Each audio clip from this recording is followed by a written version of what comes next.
Քաղաքական բանավեճերի անցկացման վերաբերյալ վրացական երազանքը սպասում է լրատվամիջոցներից կոնկրետ առաջարկների և պատրաստ է խորհրդակցությունների ու քննարկումների բոլոր շահագրգիռ կողմերի հետ։ Իշխող թիմում բացատրում են, որ բանավեճերի առաջին ձևաչափը պետք է ձևավորվի և անցկացվի մոտ 2 շաբաթից։ Զուգահեռաբար մեծամասնության ներկայացուցիչները մեղադրում են ընդդիմությանը բևեռացման և ատելության խոսք հրահրելու մեջ և հայտարարում, որ նման ձևաչափերը կթեթևացնեն այդ իրավիճակը։ Ինչ վերաբերում է կառավարության հակառակորդների դիրքորոշմանը, նրանք հերքում են մեղադրանքները, նրանցից ոմանք արտահայտում են իրենց անվերապահ պատրաստակամությունը բանավեճերի համար, իսկ ոմանք որոշակի վերջնագրեր են դնում բանավեճերից առաջ, այդ թվում կալանավորների ազատ արձակումը։ Վրացական երազանքի կողմից տարբերվող կարծիքի աճող ճնշումը այս խորագրով Հելսինկյան հանձնաժողովը մեր երկրում ստեղծված իրավիճակի վերաբերյալ հատուկ ճեպազրույց կանցկացնի։ Տեղեկատվությունը տեղադրված է հանձնաժողովի կայք-էջում։ Ճեպազրույցը տեղի կունենա հունվարի 28-ին Թբիլիսիի ժամանակով ժամը 23:00-ին։ Նույն օրը նախատեսված նիստում ելույթ ունեցողներից մեկը կլինի Լաուրա Թորնթոնը։ Իշխող թիմում Հելսինկյան հանձնաժողովից որևէ դրական բան չեն ակնկալում, իսկ ազգային շարժման մեջ պարզաբանում են, որ զարմանալի չի լինի, եթե իշխող թիմի հասցեին հնչեն չափազանց կոշտ հայտարարություններ։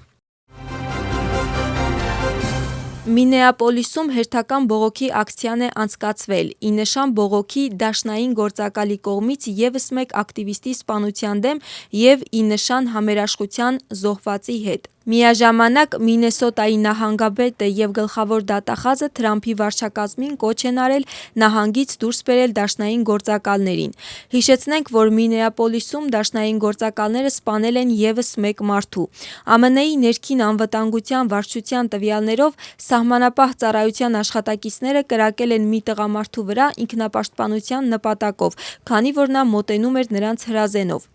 Մինեապոլիսի ոստիկանապետի խոսքով սպանվածը 37-ամյա ԱՄՆ-ի քաղաքացի էր։ Նա զենքը օրինական կերպով էր ձեռք բերել։ Նմանատիպ դեպք ավելի վաղ տեղի էր ունեցել հունվարի 7-ին։ Մինեապոլիսում իրականացված գործողության ընթացքում ներգաղթի և մաքսային ծառայության գործակալը կրակել և սպանել էր ավտոմեքենայում գտնվող մի կնոջ։ Դեպքի կապակցությամբ Մինեապոլիսում արդեն 18 օր շարունակվում են բողոքի ակցիաները։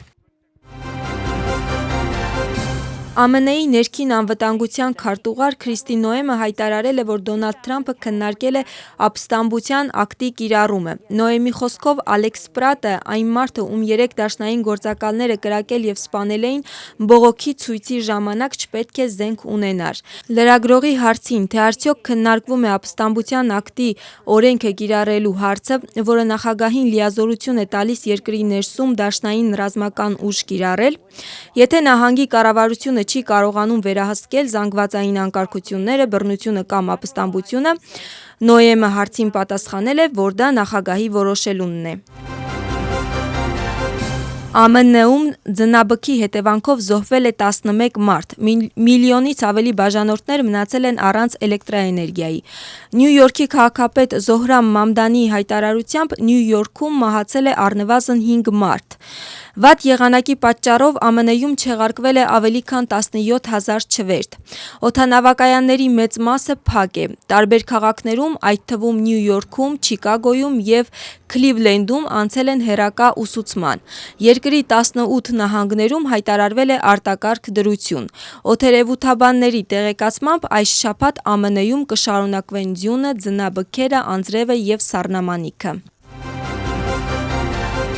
Վենեսուելայի մարդու իրավունքների պաշտպանության կազմակերպությունը հայտնում է, որ Վենեսուելայում ազատ է արձակվել առնվազն 80 քաղբանտարկյալ։ Կազմակերպության Ֆորո Պենալի ղեկավար Ալֆրեդո Ռոմերոյի տեղեկությամբ առաջիկա օրերին սպասվում է ավելի շատ մարդկանց ազատ արձակումը։ Մինչ այդ Վենեսուելայի ժամանակավոր նախագահը հայտարարել էր, որ իր պաշտոնավորման ընթացքում ազատ է արձակել 626 բանտարկյալի, սակայն կազմակերպությունը պնդում է, որ այդ թիվը չափազանցված է։ Վենեսուելայի մարդու իրավունքների պաշտպանության կազմակերպության խոսքով հունվարի 8-ից ընդհանուր առմամբ ազատ է արձակվել 156 քաղբանտարկյալ։ Ազատ արձակվածների թվում են մի քանի ընդդիմադիր գործիչներ և Իսպանիայի առնվազն 5 քաղաքացի։